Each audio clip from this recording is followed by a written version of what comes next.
Just a reminder to you that today is the third Sunday of the month, and so it'll be an extended homily discussion. So open your minds widely to the reading. The Lord be with you. And also with you. A reading from the Gospel of Thomas.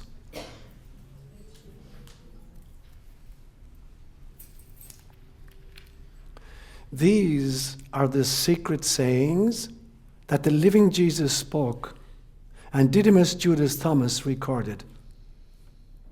And he said, "Whoever discovers the interpretation of these sayings will not taste death."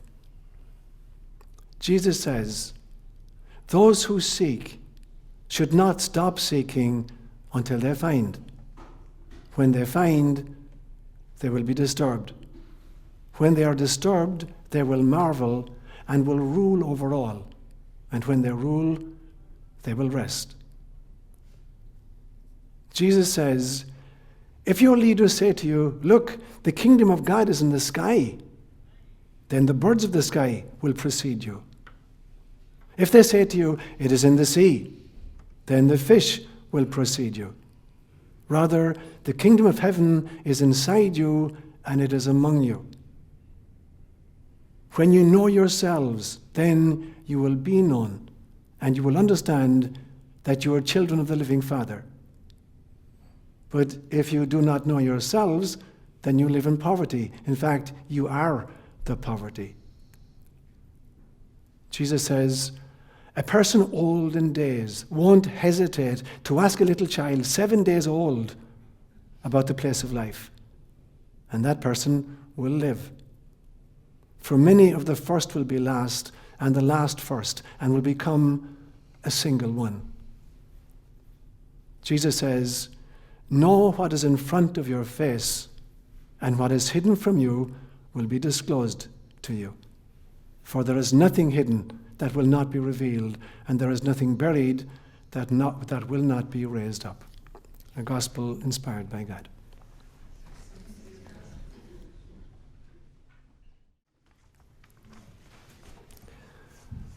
At the end of my junior year in high school, which was summer of 1963, I decided to spend the entire summer vacation, 3 months vacation, in an area in West Cork, a place called Coolea.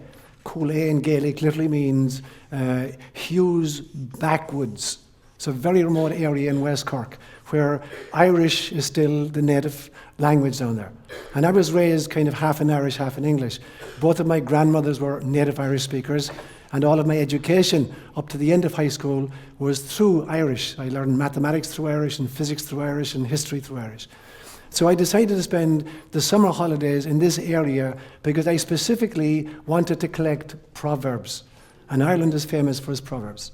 So I spent the entire summer down there. And at the end of the summer, I'd collected 432 Proverbs, which were published in a little booklet in my high school the year afterwards.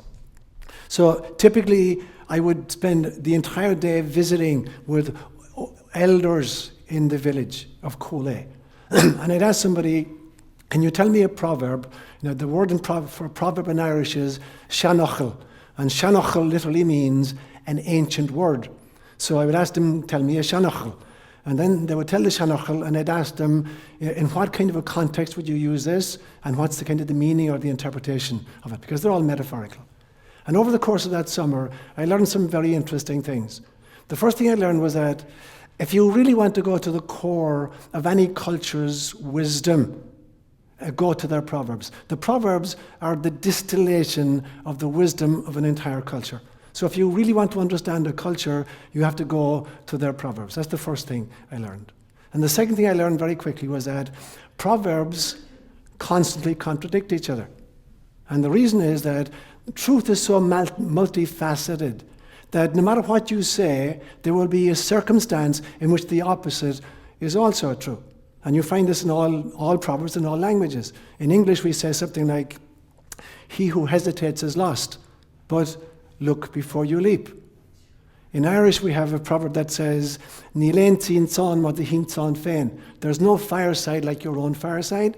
But then we say also, there's a special taste to the neighbour's food. In Swahili, there's a great proverb that says, haraka haraka haina baraka. Hurry, hurry has no blessing. But there's another proverb that says, chilewa chilewa mtoto siwako. Delay, delay, the baby will not be yours. Figure that one out. Figure that one out. Think about it, Laurie. Explain it to her. Okay. So in every single language, truth is so multifaceted that whatever you say, and it's true in one circumstance, there'll be a circumstance in which the opposite is always true. But the most important thing I learned during that summer from dialoguing with these elders was one old man said to me at one stage, he said, if Christianity had never come to Ireland, we could live according to our Proverbs. And he's absolutely right. Because the Proverbs of every tradition, or the folklore, or the mythology of every tradition, they're revelation. They are the Word of God in various formats. So today, for instance, I took the reading from the Gospel of Thomas. So is this really Scripture? Is revelation only that which is contained within the covers of the Bible that are, canonically recognized by the Christian churches? So, for instance, this gospel today is not recognized as a canonical gospel. In fact, it was outlawed. It may well be older than any of the existing canonical gospels. It probably goes back to 50 AD, and the earliest of the synoptics goes to 70 AD. Mark was written about 70 AD, Matthew about 80 AD, Luke about 90 AD, and John about 100 AD. But Thomas is probably written about 50 AD. But it was buried, it literally went underground. In the year 367 AD, the Bishop of Alexandria, a guy called Athanasius, attempted to burn all the scriptures which were not canonical. And so a whole bunch of stuff was hidden and buried with monks in their graves and in caves. And in 1945, a whole cache of material was found in a little village in Egypt called Nag Hammadi. They found two bound books, containing about 1,000 pages, 52 codices of different ancient scriptures, written originally had been written in Greek, but perhaps translated into Egyptian languages, Coptic particularly. And one of those books was the book of Thomas. The entirety of Thomas's gospel is in there. And it's an extraordinary book. It doesn't say anything about the life of Jesus. It literally is a whole bunch. It's 114 proverbs that Jesus gave, or teachings that Jesus gave. So we just heard a bunch of them here today. There are aphorisms, or proverbs that Jesus is using. But it says nothing about his life itself. So that's what I want to focus on today. I'm going to make just three main points this morning. I'm going to talk about the Word of God, firstly. And then I'm going to talk about revelation and evolution. And then I'm going to address an issue that's been called transhumanism. So they're the 3 points I'll make this morning. So the first one, the Word of God. About 50,000 years ago, when human beings, for the first time ever, when Homo sapiens sapiens developed language, we were rational animals for 150,000 years before that. We could think, but we could not communicate what we were thinking. We did not have language. So no matter what was going on inside in our heads, there was almost no way to communicate that to other people who may have had the same stuff going on in their heads. Only 50,000 years ago did we develop language. We then became Homo sapiens sapiens. Homo sapiens means the wise one, and Homo sapiens sapiens means the really wise one, the one who can not only think, but who can think about thinking and communicate what they're thinking about. And in my opinion, language, the first use to which we put language, in my opinion, was storytelling. The very first use we made of language was storytelling. And storytelling is very, very important, because what storytelling does is, firstly, when I articulate an experience I've had, it allows me to remember the experience, to kind of understand what the experience is, and then to try to pass it on to the next generation. So you can benefit from my experience, and I can benefit from your experience. So it was a way of passing wisdom on within the group. Firstly, understanding my experience, then communicating my experience, and educating other people as they were educating me. But the very, very first use of language, before it had to do with the passing on of tradition, or understanding, was that it induced an altered state of consciousness in the teller, the storyteller, and in the audience. It was the first way, in my opinion, where human beings could volitionally shift their states of consciousness. Now, I'm sure part of their diet were hallucinogenic drugs that automatically shifted states of consciousness, but this was the first way we developed where we could volitionally shift our state of consciousness. And in those times particularly, and when I was growing up as a kid listening to my grandfather, storytelling was not just entertainment. It wasn't just that there was one guy telling the story and there were other guys listening to it. Storytelling, when you properly understand it, when you come from a storytelling culture, you realize that time changes completely and you're participating in the events about which you're hearing. You're literally involved in them. And this becomes very important afterwards because that's the essence of liturgy. When we celebrate Eucharist together, we're not telling a story about some dude who lived 2,000 years ago and broke a piece of bread and said, "This is my body." We're not doing that. If you understand stories, then you understand Eucharist. And Eucharist is time dissolves and we're participating in the Eucharistic banquet is really as the 12 disciples of Mary of Magdala or Mary the mother of Jesus participated. That's the core essence of storytelling. That storytelling is a shift in consciousness so that time dissolves and you're participating fully in the events that the storyteller is telling you about. So storytelling allowed us for the first time ever to shift our state of consciousness. And it became a hugely, deeply transformative mystical experience for people. And even today, stories contain extraordinary wisdom. I remember when I went to Africa in 1972, my little sister was 3 years old. Dervla was 3 years old. And I came back every 3 years. So I met her at 3, 6, 9, 12, etc. And when I come back, she'd always ask me to tell her stories. And I would tell her stories. Stories from Africa, stories from Ireland. And she would love these stories. And then I came back finally in 1986. And now she's an 18-year-old kid who's going to college. And she's studying psychology. And we would go over the same stories I had told her as a 3-year-old and a 6-year-old and a 9-year-old. And we would now mine them for their hugely deep psychological import. Because all kids' stories are much more than children's stories. They're deep wisdom embedded in a format which they're easily accessible. But often we dismiss them as just stories or entertainment. They're not just stories and they're not just entertainment. They're a way of shifting our consciousness so we can participate trans-temporally in real events. So that is how the Word of God gets established, in my opinion. Now, the problem is that every one of us is born into a culture. The culture has a particular set of belief systems, its paradigm. That paradigm kind of limits our expectations about what we can experience. So depending on the culture, there are particular experiences that are outside our possibility. It is almost impossible to experience that which the culture tells you does not exist.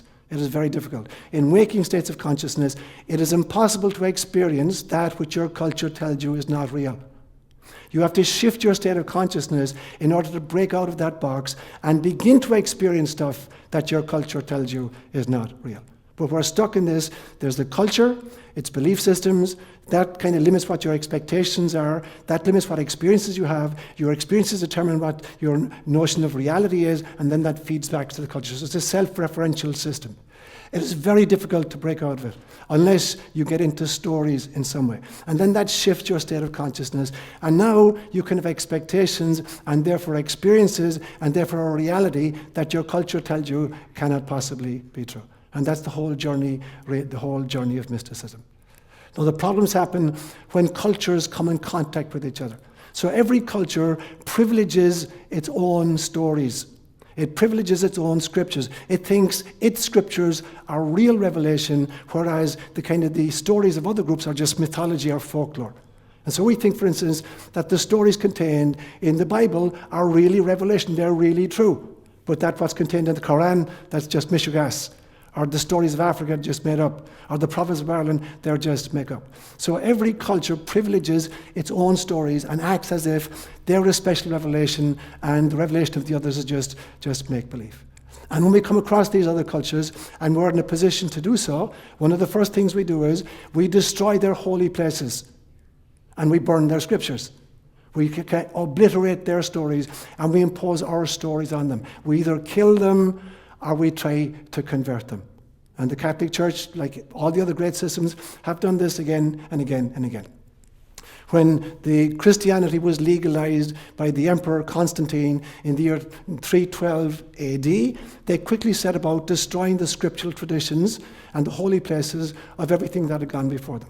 A group who had been persecuted for their own belief systems for 300 years get into a position of authority, and now they do exactly to others what had been done to them. They destroy the scriptures of others, and including their own scriptures that are not canonical. And so Bishop Athanasius in 367 will attempt to burn all the Christian literature which is not canonical. So firstly, you'll try to destroy the scriptures of the other groups, and then within your own system, you'll try to figure out what is orthodox, what is real scripture, and what is make-believe. And very often, the criteria of determining what is really revealed and what is just made up by human beings, you would imagine it should be, the criterion should be mysticism, or the criterion should be even theology. Often it's not. Often the criteria that determine what gets in and what gets thrown out, the criteria are political and even economic. And that's the situation we find ourselves in then. My opinion and my experience, from all of the cultures I've lived in, the languages I've learned, and the mythologies that I've kind of bathed in, and the Proverbs I've kind of jumped into, what I've seen again and again and again is that God constantly speaks through all these traditions. God is not just found in the Christian scriptures or the Holy Quran. God is found in the Proverbs of Ireland and the mythology of Africa. It's found in the story and the folklore of the Native American peoples and the Aboriginals of Australia. Everywhere people tell stories, revelation is coming through. But every system, is corrupted by the channels. Because even though these revelations are coming from source, they're coming through human beings. And we impose our own prejudices and our own fears in this process. Where I live up beyond Healdsburg, I'm totally off the grid. I got my own septic system, my own solar power system, and I have a well. The well is down 240 feet. And the water for the well comes from the Sierras. It is pristine, melted snow. But as it comes in underground, it's coming up through a whole bunch of stratification of different rock types. And so when I had the water tested originally, it's full of aluminum and iron and lead. And so I have to do a whole cleansing system before I can drink it. I have to do reverse osmosis, heavy metal detoxing, and bacterial ultraviolet ray before I can drink any of this water. The water itself, as it leaves the Sierras, is in pristine condition. But as it filters up through these strata, these rock strata, it gets contaminated. And that's the story of stories. That is the story of religions. The pristine mystical impulse, which is at the core of all religions and is the source of all revelation coming from God, it comes through human channels. And the human channels create toxicity in the storytelling. So we all add our own level of toxicity to it. So what do you do? How do you figure it out? If I want to find out what the water really, really tastes like, I've got two choices. I can drill down so deeply that I'm gone beyond all the toxic layers, and then I'm drinking the real water from the Sierras. Or I could persuade a whole bunch of my friends, each of them to take water from their wells over a whole bunch of locations, and then we examine and we find out what do they have in common. And the elements they have in common are from the real water, because the other pieces, the idiosyncratic pieces, have to do with the stratification. So there are two ways of arriving at the really, really good water. Go down really, really, really, really deeply, or else cross-fertilize and find out what have all of the wells got in common. And the same thing is true of the scriptures or the stories or the folklore or the proverbs of the planet. There are two ways of finding out what the real revelation is. And that is to dig so deeply into any one of these traditions that you go way, way, way, way down to the mystical impulse that gave rise to it. Or you examine all the folklores of the world and all the prophets of the world, and you find out what are the commonalities, what is the intersection between all these systems, and then you've arrived at source. And so when you do that, you find that the Word of God speaks all languages and comes through all cultures. And it uses proverbs as much as it uses written language. It uses folklore and mythology as much as it uses scriptures. So that's my first point. At some stage then, there is a bifurcation is going to happen. There's a bifurcation in a sense between revelation and evolution. So that'll be my second point talking about that. And I addressed this on Christmas Eve as a result of an insight that Michael Choi gave me. And that's the realization that there's an intersection between the transcendence of God, the ineffable mystery that coming from above, and the immanence of God as she moves through her creation. There's an intersection between these 2 points as well. And it's beautifully represented in the Star of David. The Star of David is basically 2 triangles, a triangle pointing up and a triangle pointing down. But they're superimposed upon each other, so you get a 6-star configuration. And what it represents is that the upper triangle is the movement of evolution, the human development. And the triangle pointing down is the interventions of God, the revelation. So it's the intersection of revelation from beyond and evolution from below. It's the intersection between the avatars and the Buddhas. The avatars are incarnated divinities, where God intervenes at regular stages in human history to try to move the stuck wheels of the wagon of our progress. And the Buddhas are those human beings below who represent the very finest in what it means to be a human being. Plato, in fact, defined virtue as excellence in being human. Virtues mean excellence about being human. So the Buddhas represent the apex, the final reaches of the human evolutionary trajectory. And there's a constant intersection between these 2 points. And it is this intersection, in my opinion, that is the catalyst for all the great quantum leaps in what happens in our planet. It's always the intersection of an avatar and a Buddha. That's what creates these great leaps. And sometimes these are people, they're humans, and sometimes they're non-human events. And so, for instance, everything on our planet, including our bodies, is built of stardust.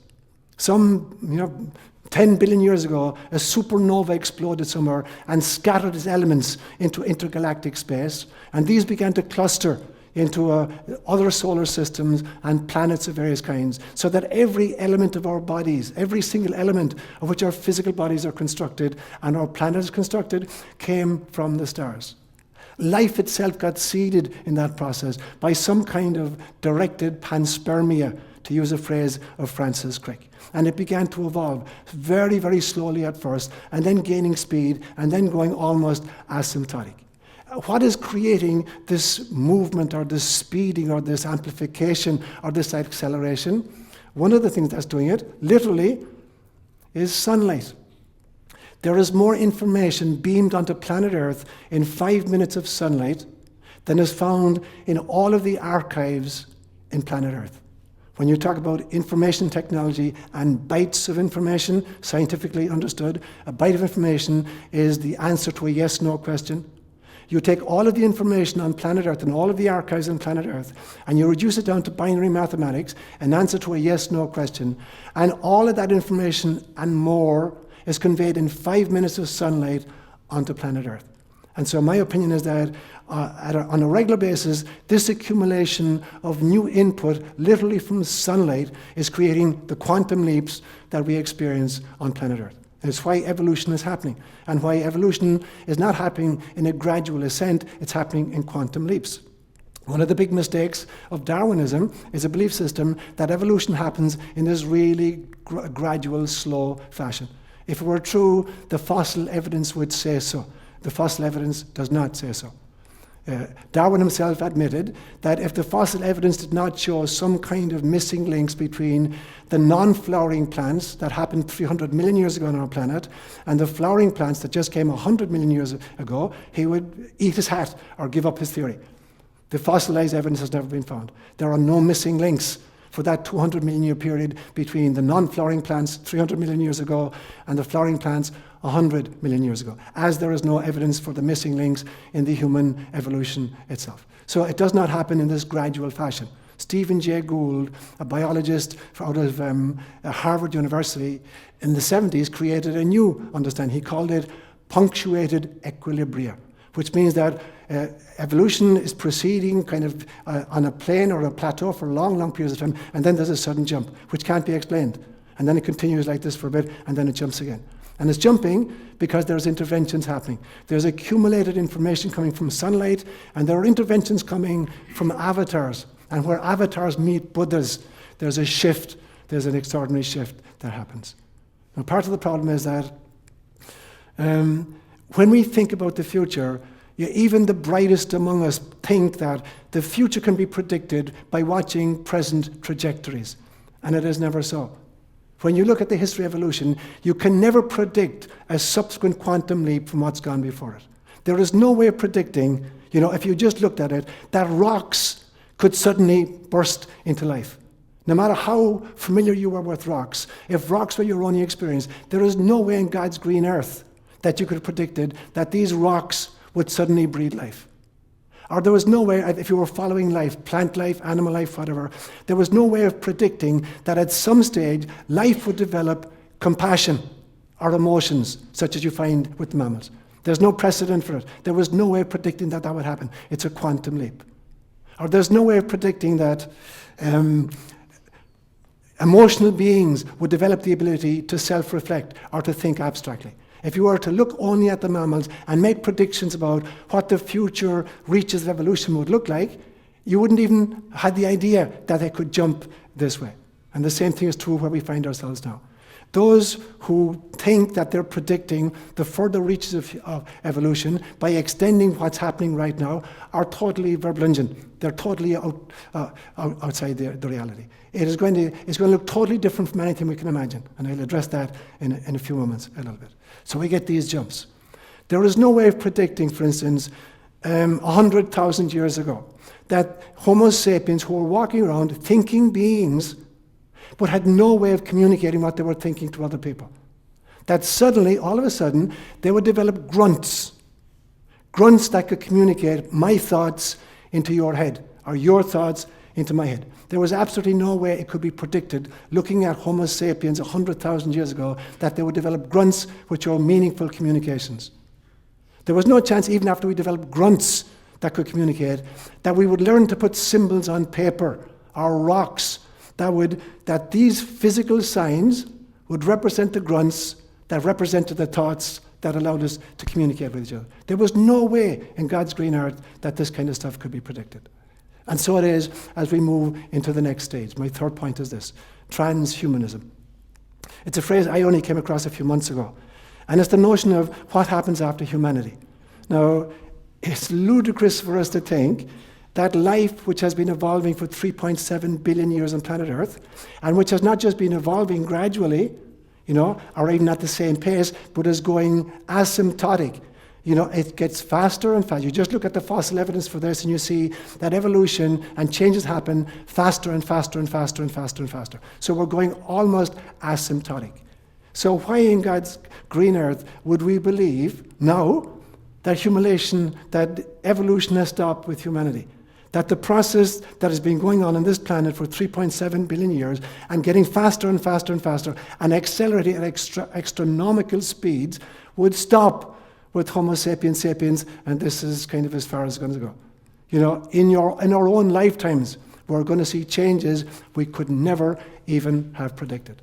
So transhumanism is the study of and the attempt to intervene in what the next phase is going to look like. Now, the problem with it is that there are two very different visions, and there are two totally different methodologies for making that happen. And the two different visions I've spoken many times about, it is the vision I've called Homo sociopathicus versus Homo spiritualis.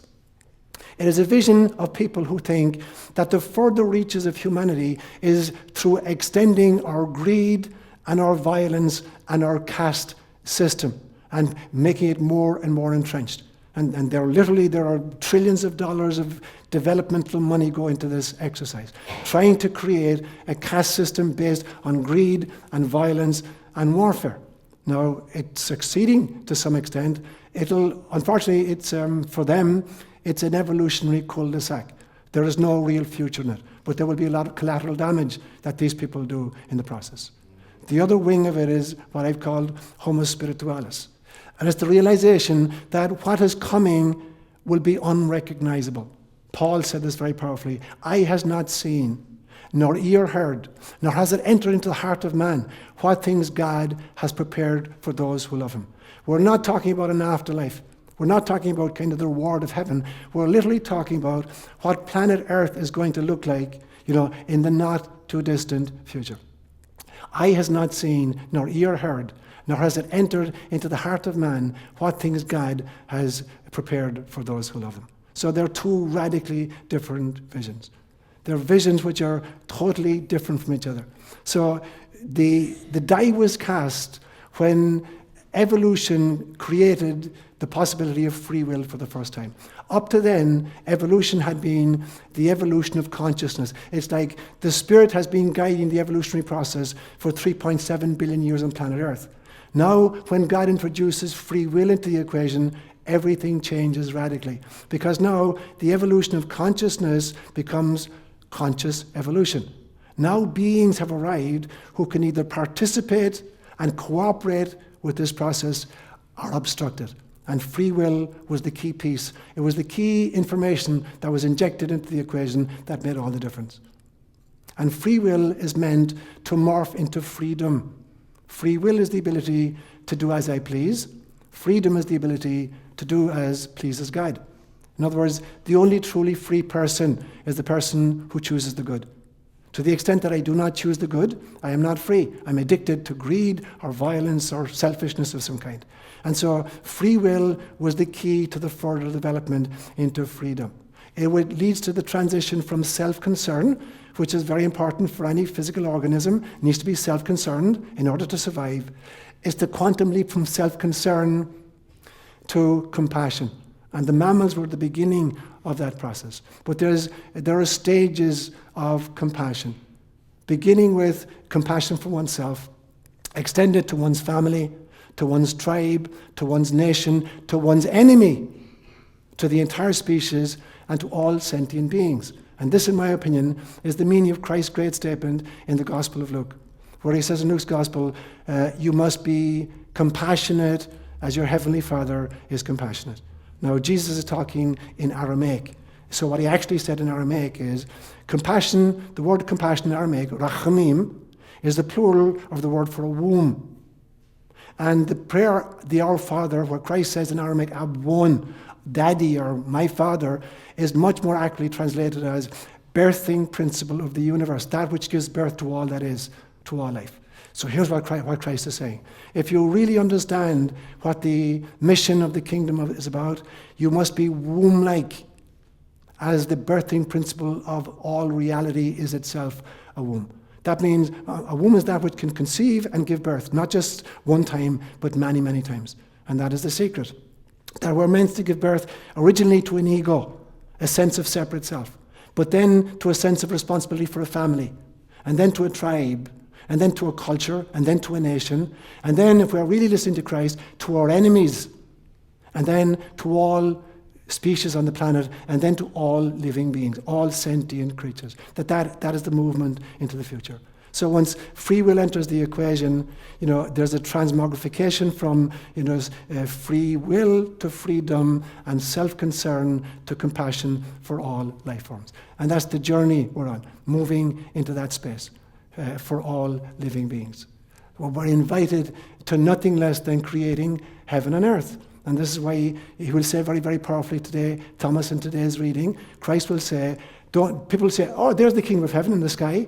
If the kingdom of heaven is in the sky, the birds are going to get there before you. If they say, oh, the kingdom of heaven is in the ocean, the fish are going to beat you to it. The kingdom of heaven is within you, and it is among you. It's an intrapsychic phenomenon, and it is a social phenomenon. It has to do with relationships, and it has to do with interiority. It has to do with your self-concept and the extension of the self-concept for all other life forms. And that's the journey that we're meant to be on. This is transhumanism then, in the very best sense of the word, is not achieved through nanotechnology, is not achieved through GMOs, ingesting genetically modified organisms. It is not about gene splicing. It is not about cloning the human beings. This is what Homo sociopathic is trying to do. It is trying to change the hardware and the software by trying to upgrade our physical abilities and trying to kind of change our mental status. That is only achieving more greed, more selfishness, more narcissism, and more violence. There is another way of changing both the software and the hardware. And in this model, this spiritual model, by changing the software, you ipso facto change the hardware. So we're not hoping to develop an opposable big toe That is not the future. But we're believing that by changing your mindset and by having experiences in altered states of consciousness, you realize that you exist at many, many different levels. Your physical articulation is just a specific manifestation of who you are. But you also exist at an etheric level. There's an energy body to you. There's an astral body to you. There's a mental body to you. There's a psychic body to you. There's a soul body to you. And there's a cosmic consciousness body available to you. And when you change the software, and you have the kinds of experiences whereby you experience yourself at all these different levels, then in some senses, no matter what Homo sociopathicus does to the physical body, your physical body or anybody's physical body, or even the physical body of the planet, you realize that that's just one particular kind of manifestation. And even if they were to destroy it and obliterate it in a series of nuclear holocausts, when you know these other states of consciousness and you've achieved these other mystical states, you know that not only can you recreate yourself at every single level, including the physical level that got destroyed, but you can recreate planet Earth itself, even at the physical level at which it got destroyed. And so at that level, you realize finally that you're an eternal being on an earthly mission. You understand who you really are. And you understand fully that you came here, you volunteered to come here, to wake yourself up to that realization with all the limitations of operating from a tiny little laptop and a physical little body. And you came to help wake up the rest of us. And all of us together came to wake up the planet and to shift it into Christ consciousness. So transhumanism is a reality. It is happening even as we watch. The question is, who's going to continue to direct that process? Will it be Homo sociopathicus with nanotechnology and chemtrails and GMOs? Or will it be Homo spiritualis, finally understanding who they really are and realizing that they're eternal beings and that the mission is always a mission of love for everybody, the enemies, the good guys, and the bad guys, so that everybody can be part of the transformation and everybody can experience the kingdom of heaven on the earth itself. Okay, guys, let's open it up. Thanks, Joe. Do you have a question, Don? Yeah, will you grab a mic there? Okay. So it's kind of a simple-minded question. I'm wondering if America, let us say, to be specific, the United States could possibly even have a proverb of any sort. Okay. Except perhaps for the Interesting question. multi-varied Proverbs of the Native Americans. Native American peoples. Yeah. Okay, great, brilliant. So Don's question was this: he's wondering if, to speak about America in particular, if we even have proverbs. Has this culture produced any proverbs? If you kind of take Native American or Aboriginal peoples out of the equation, so it depends how we wanted to kind of define the term wisdom. When I said that proverbs are the distillation of the wisdom of a tradition, I'm using wisdom in the broadest sense of the word, because wisdom is kind of the truth, the given truths of a culture, and sometimes these are neither true nor good. So they can be a belief system in violence or a belief system in a caste system. And so wisdom in the sense of the belief system of the culture, every culture is going to throw up. And they're going to throw up little aphorisms, little pithy sayings, which represent the understanding and the truth of the culture, but are neither wise nor good. And some of them, my favorites are the ways in which we abuse language, in the higher echelons of our political system. We create these really wise-sounding statements like, if you want peace, you have to prepare for war. That sounds really, really wise. It is absolutely ludicrous. It's totally ridiculous. You cannot prepare for peace by preparing for war. They're antithetical to each other. But they sound really, really wise. So these are the kind of proverbs that we put out here. Or we create terminology where we twist the meaning of the words around totally. We talk about stuff like the Patriot Act, which was the most unpatriotic piece of legislation I think we've produced in 200 years. Or we talk about Citizens United, as if the people of the United States of America, beat on the door of the Supreme Court to say, yes, we want corporations to be people just like us. Or we created notions like collateral damage. the euphemisms for the fact that people are getting killed by what we're doing. And so in one sense, we are creating our own proverbs. If proverbs, are represent the kind of the distillation of the thinking of a group. Now, side by side with that, my opinion is that America is a very privileged country, not just in its resources, financial resources or mineral resources, but that it has an extraordinary concatenation of cultures here. In Silicon Valley alone, there are 130 languages spoken. And so there is this extraordinary melting pot of cultures. This experiment has never happened anywhere else on planet Earth. And so in some senses, we're primed to be the catalyst for the change. So we're either going to be leading the charge into destruction, or we're the people who are going to lift the world into Christ consciousness. And the more I've lived here, I've been in the States now 26 years, it's powerful to me to be able to interact so often with so many extraordinary people who have the resources and the commitment and the dedication to making a difference. And those people are creating their own kinds of proverbs, and it's coming from a wisdom which is totally based on compassion and love. But it's not getting mainstream press. You have to know where to look in order to come across that. So yes, we are creating our own proverbs, two kinds of proverbs. Lisa. So one of them might be the change you want, be the change you want to see. Great. In the world, and that's from the spiritualist side. Absolutely, exactly. Did everybody hear Lisa's comment? One such proverb might be the change you want to see. So that might be an American proverb that goes to the core of it. Jane had her hand up, and then Alfred.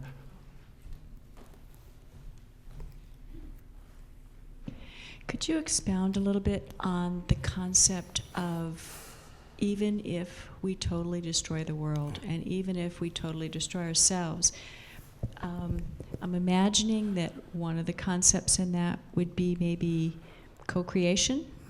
Okay. So I spend a lot of time every week trekking in the forest, and since I'm on my own, I don't go really quickly. I will stop, for half an hour time just watching, something that fascinates me. And I remember one time years ago watching a spider in a tree, and the spider had created this beautiful web, and a leaf had fallen into the web, and the wind was blowing the leaf around, and it was destroying the web. And the spider came down several times to try to cut away the leaf from the web. So it kind of excised a few strands, and then the leaf would tumble a little bit, and the wind would blow it again, and would snag another part of the web. And then the spider would kind of retreat and have a look at it, and figure out her strategy, and then come back down and kind of snip a few more pieces, and seemingly to kind of dislodge the leaf before it did any more damage. And then the wind would blow it again, and it would snag someplace else. And I watched this lily for an hour and a half. And finally, the spider gave up and realized, she wasn't going to succeed. So she went over to another set of branches and started building a new web.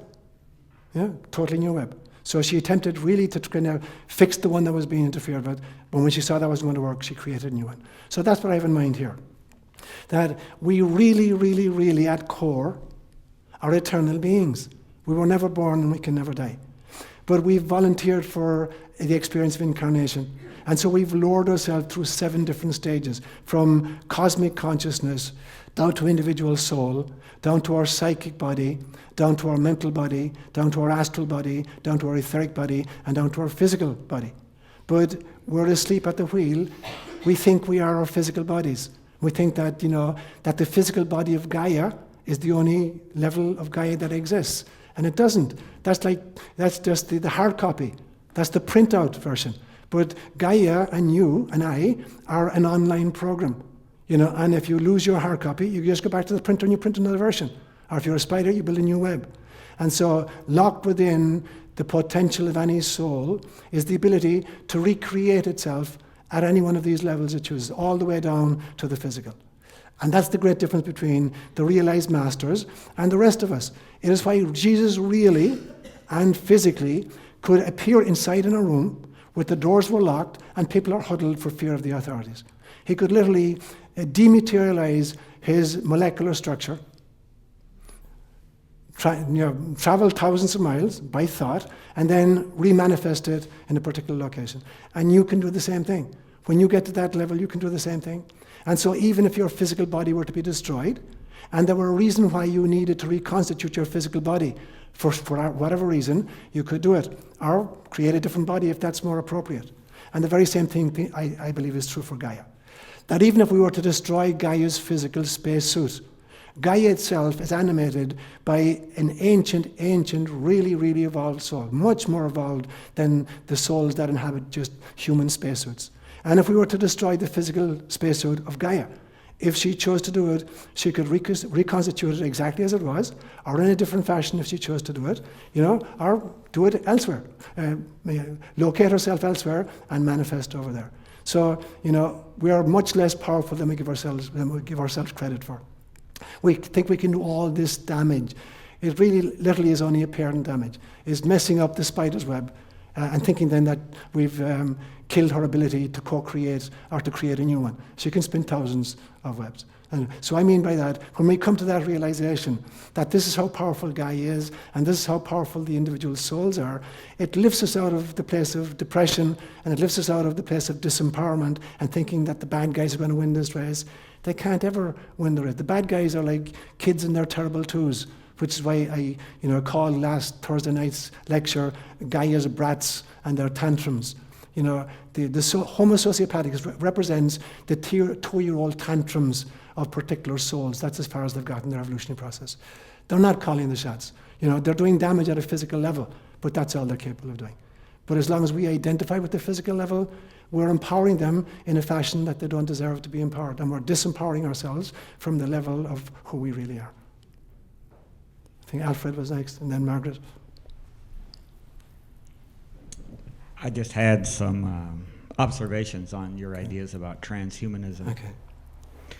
All of us sitting here listening to you, the reality that we experience is 4% of the energy of the universe.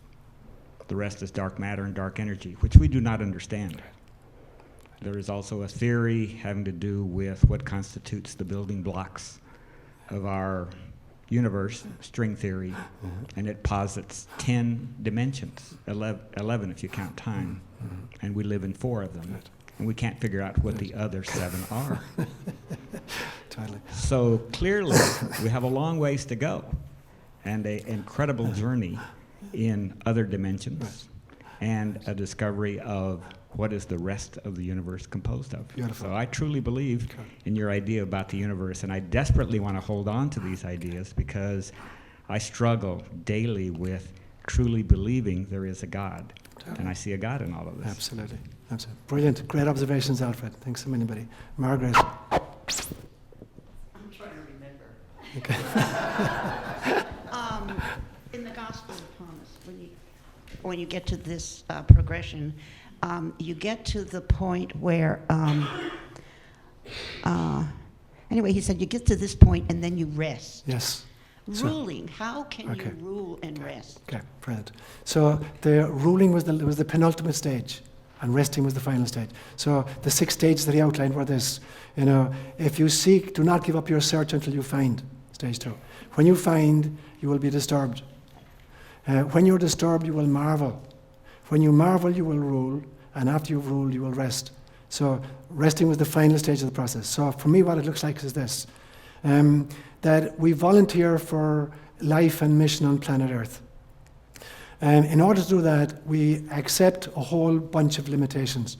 So we who are eternal beings are now stuck in the chronology of time. Whereas we who are cosmic consciousness are operating from a tiny little laptop.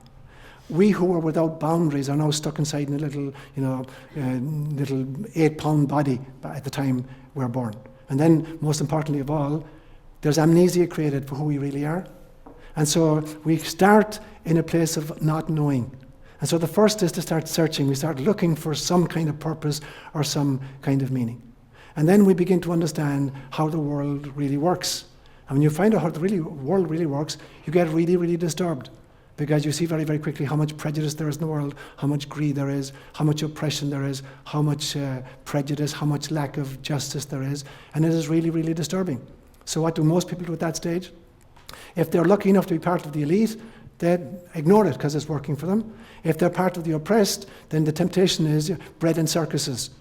Give us entertainment, and feed us, and you can do whatever you like with the country or the ecology or whatever. So most people turn back at that stage. Those who are trying to become awake, once they're disturbed, they dig deeper and deeper and deeper. And when they dig deeper, they come to the kinds of conclusions that we're coming to this morning. That all of this is purposeful, that there's a trajectory to evolution, that this is God, creating free will in order to give the possibility of developing freedom and compassion, going from self-concern to compassion, and going from choosing to do what I want to do to choosing to doing what God wants me to do. And so now I begin to say, oh my God, it's a much, much more beautiful, sophisticated, complex, and awesome system than I gave it credit for. It's much, much more complex, than I read in the history books or in my theology classes or my cosmology classes. When I get that, then I rule in the sense that I'm now totally empowered. It's not about ruling over anybody else. It is about ruling over my own psyche. I am now in full alignment with the purpose and God's purpose.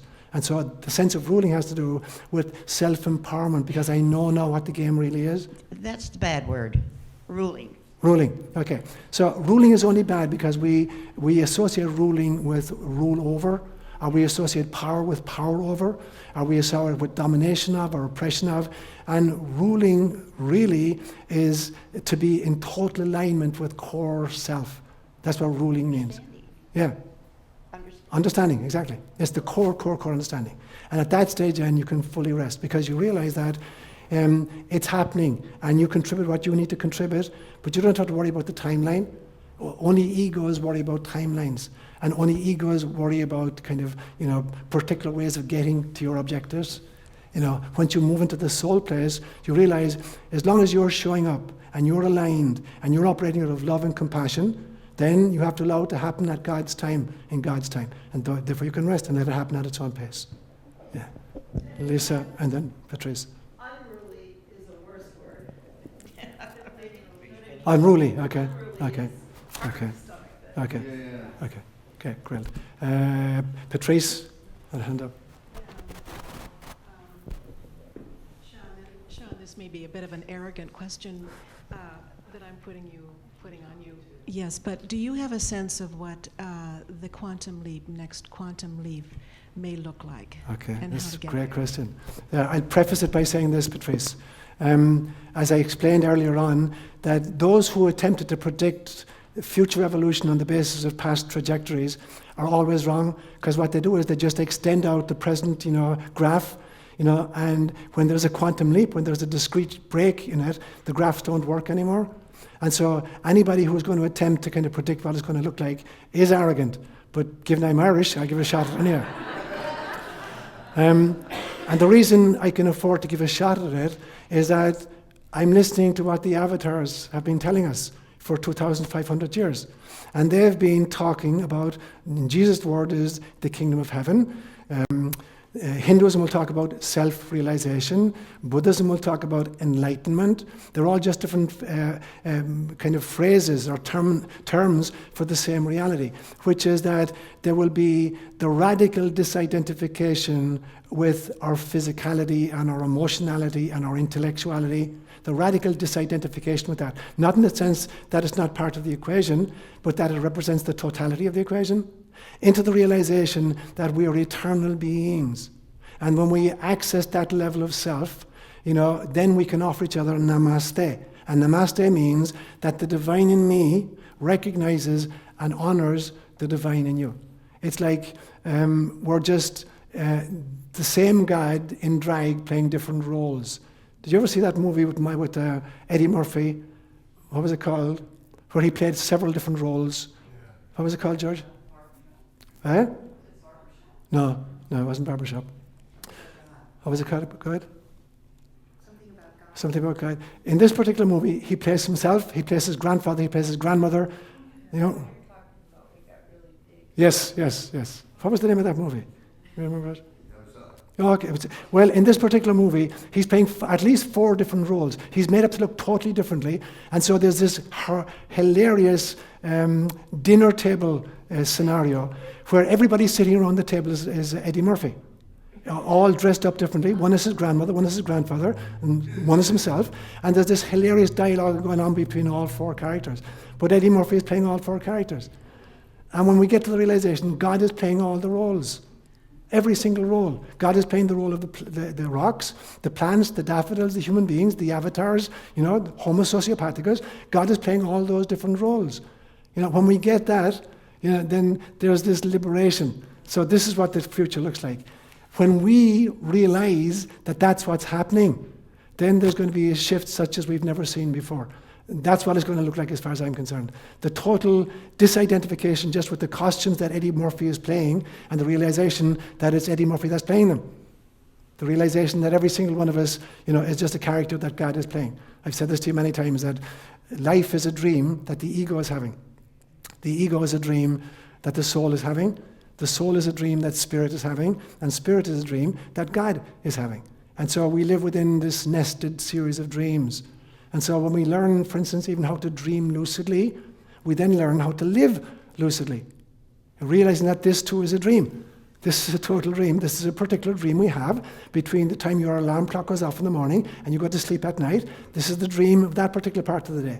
And when you know that, you can participate in it, but you're not going to get identified with it. With the great Indian poet Kabir, he said one time, Jesus, blessed be he, once said, life is a bridge, cross over it, but do not build your house upon it. So waking consciousness is a dream. Participate in it. Be the best, Nancy Hannibal you can be. Yeah? But you're not Nancy Hannibal. You're an eternal being playing the role of Nancy Hannibal. When you get that, you can let everybody play the roles they're playing and try to make them look good, but not identify with the roles. In fact, when you know that, I had a client one time who was an actor, and his specialty was improv theatre. And he told me that there were two rules to improv, to really good improv. And the first rule was that you have to work with what the other person is giving you, the lines the other person is feeding you. You can't ever reject a line. You can't ever say no to a line. Whatever the guy is offering to you, you have to work with it. That's the first rule. And the second rule, he said, your job is to make the other actor look good. Your job is not to make yourself look good by having these smart-ass kind of comments. It's to make him look good. Feed him lines that make him look good. And he's feeding you lines that make you look good. And that's what compassion is about. When we realize that we're God in drag, that we're God playing a whole bunch of roles, then insofar as I'm identified with this particular spacesuit, my job is to make you look good, to act towards you in such a way that I bring out the very best in you. And if you're doing the same for me, then both of us are shining through with our divinity. Rita?